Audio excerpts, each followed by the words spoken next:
हमारा क्वेश्चन है, विश्व में काल गुल्ली और कुलगार्डी किस खनिज तत्व के लिए प्रसिद्ध है? तो इसका आंसर है हमारा सोना। नेक्स्ट हमारा, ग्रेट बैरियर रीफ किस महाद्वीप के उत्तर पूर्व में स्थित है? तो ये हमारा है ऑस्ट्रेलिया के उत्तर पूर्व में। नेक्स्ट है, झीलों का देश किसे कहा जाता है? तो इसका आंसर सभी जानते हैं कि जो फिनलैंड है, इसे हम किसका झीलों का देश कहते हैं। नेक्स्ट क्वेश्चन देखते हैं कि संपूर्ण पृथ्वी का कितना प्रतिशत भाग जल से आच्छादित है, मतलब जल से घिरा हुआ है? तो इसका करेक्ट आंसर हमारा हो गया 70.8%। नेक्स्ट क्वेश्चन देखते हैं, महाद्वीपों से महासागरों की ओर जाने पर महासागरीय जो नितलों का क्रम क्या है? तो महाद्वीप मगनट, उसके बाद महाद्वीपी ढालें, फिर गहरे सागरीय मैदान, फिर महासागरीय गर्त हैं। विश्व का सबसे बड़ा महासागर है, तो सभी जानते हैं प्रशांत महासागर विश्व का सबसे बड़ा महासागर है। साथ ही इसमें जो सबसे गहरी गर्त है, खाई है, उसे मैरियाना ट्रेंच या मैरियाना गर्त कहते हैं। नेक्स्ट है, विश्व का सबसे चौड़ा महाद्वीपी मगनट किस महासागर का है? तो ये आप बताएंगे आर्कटिक महासागर का है।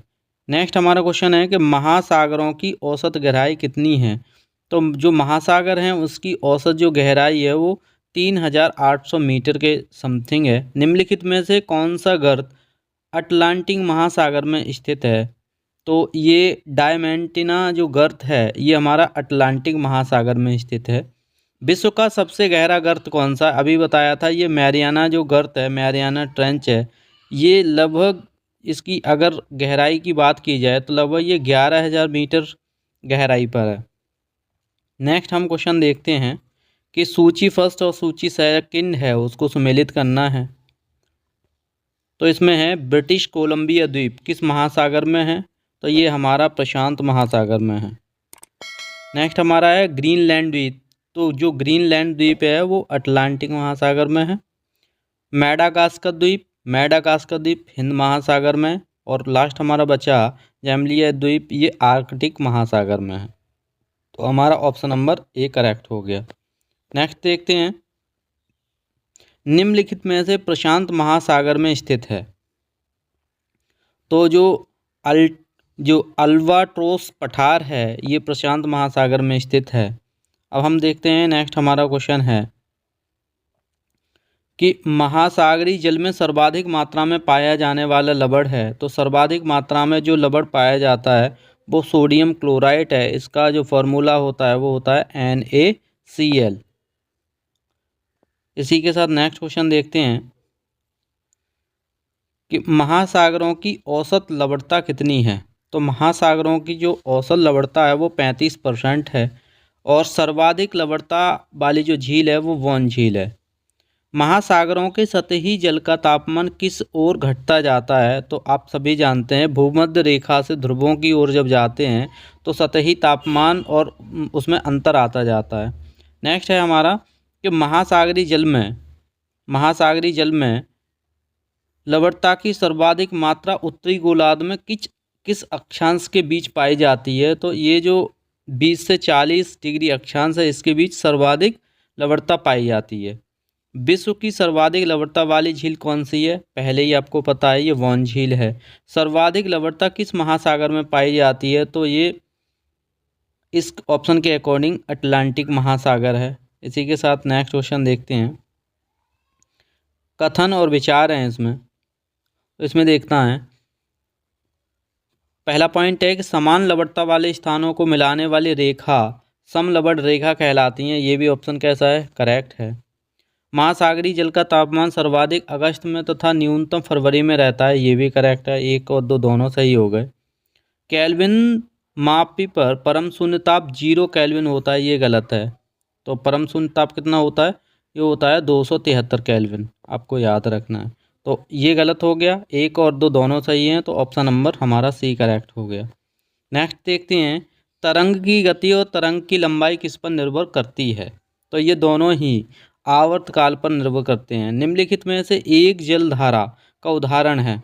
तो इसमें जो ब्राज़ीली जलधारा है वो गर्म जलधारा का ही उदाहरण है।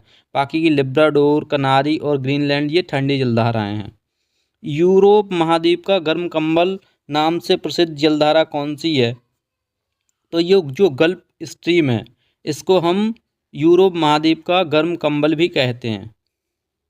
नेक्स्ट हमारा क्वेश्चन है कि रेनेल जलधारा किस महासागर की जलधारा है।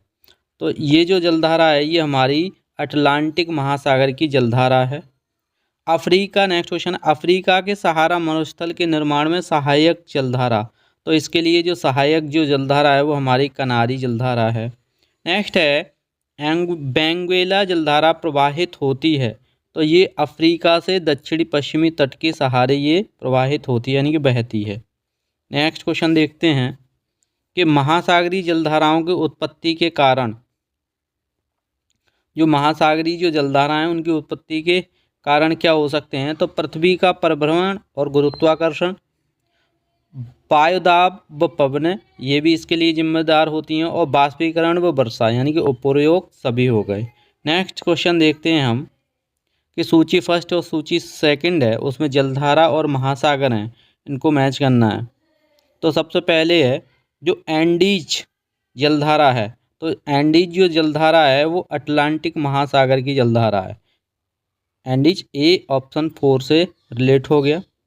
क्यूरोसिबो जो जलधारा है ये हमारी एक प्रशांत महासागर से है, तो वे का एक हो गया।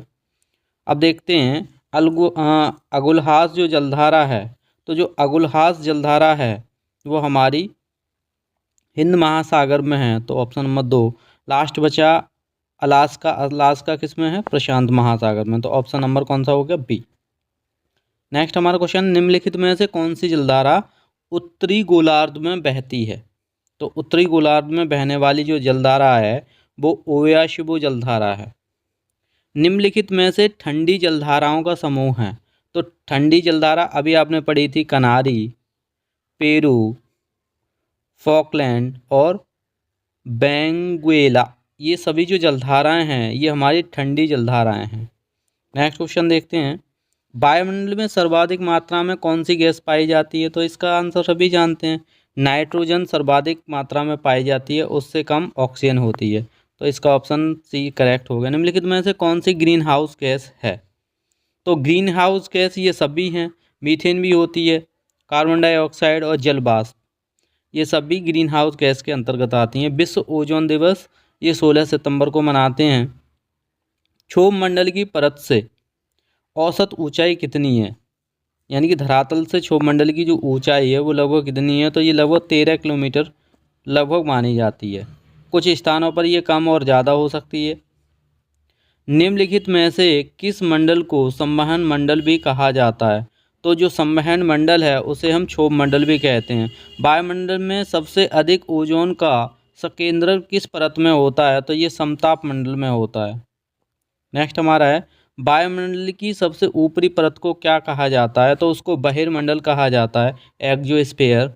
आयन मंडल की किस परत से रेडियो की लघु तरंगें परावर्तित होकर धरातल पर आती हैं। तो ये एफ परत से आती हैं, आपको याद रखना है, एफ परत।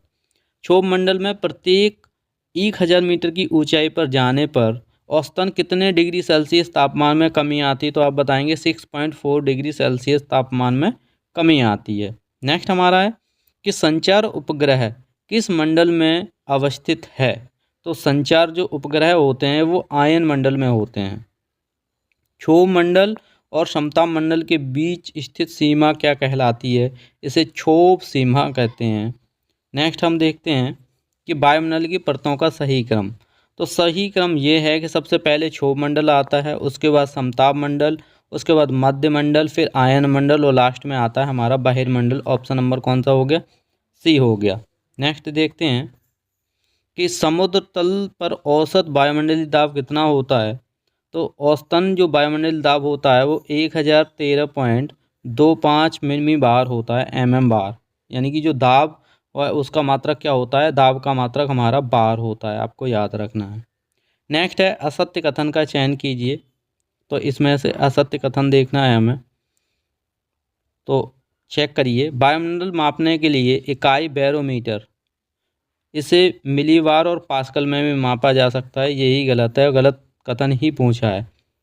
वायु दाब की जो खोज है ग्यूरिक ने की, ये सही है। सागर तल पर समान वायु दाब वाले स्थानों को मिलाने वाली काल्पनिक रेखा को दाब प्रवणता कहते हैं, ये भी सही है।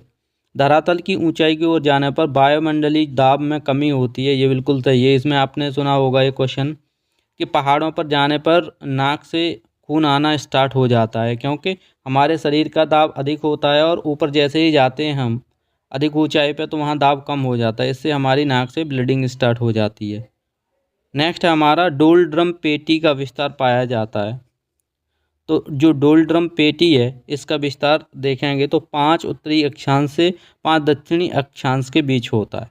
नेक्स्ट हमारा क्वेश्चन है कि निम्नलिखित में से किस पेटी को अश्व अक्षांश भी कहते हैं। तो जो उपोष्ण उच्च वायुदाब पेटी है इसी को हम क्या कहते हैं, अश्व अक्षांश भी इसको बोलते हैं।